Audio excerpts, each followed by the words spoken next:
আজ আমি আলু, বেগুন, ধনিয়া পাতা দিয়ে পোয়া মাছের পাতলা ঝোল তৈরি করব।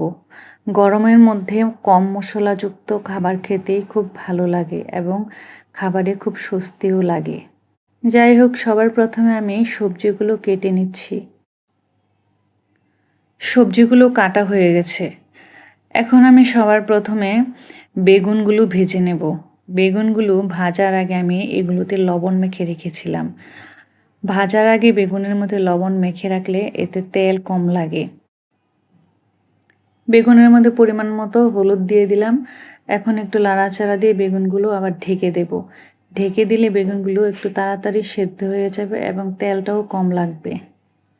এই তো বেগুনগুলো আমার ভাজা হয়ে গেছে। এখন নামিয়ে নেব। এখন তেলের মধ্যে দিয়ে দিলাম পরিমাণ মতো কিছু কালো জিরে, তারপরে দিয়ে দিলাম মশলাগুলো। এখানে তেমন কোনো মশলা ব্যবহার করা হয়নি, শুধু হলুদ আর মরিচ। আলুগুলো আগে ভেজে নিতে মনে নেই, তাই এখন আলুগুলো মশলার মধ্যেই কষিয়ে সেদ্ধ করে নেব।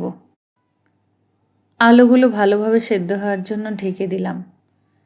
আলুগুলো প্রায় সেদ্ধ হয়ে গেছে। এখন বেগুনগুলো এর মধ্যে দিয়ে দিলাম। বেগুন আর আলুগুলো ভালো করে নাড়াচাড়া দিয়ে এর মধ্যে এখন দিয়ে দেব ঝোল। ঝোল দেওয়ার পর তরকারির মধ্যে মাছগুলো দিয়ে দিলাম। এই তরকারিটা রান্না করতে তেমন একটা সময় লাগে না। এই তো এখন আমি দিয়ে দিলাম ধনিয়া পাতাগুলো। ঝোলটা একটু মাখা মাখা হয়ে আসলেই নামিয়ে নেব। এই তো আমি নামিয়ে নিলাম। আমার রান্নাটা কমপ্লিট হয়ে গেছে। আমার আজকে রান্নাটা কেমন লেগেছে কমেন্টে জানাবেন অবশ্যই।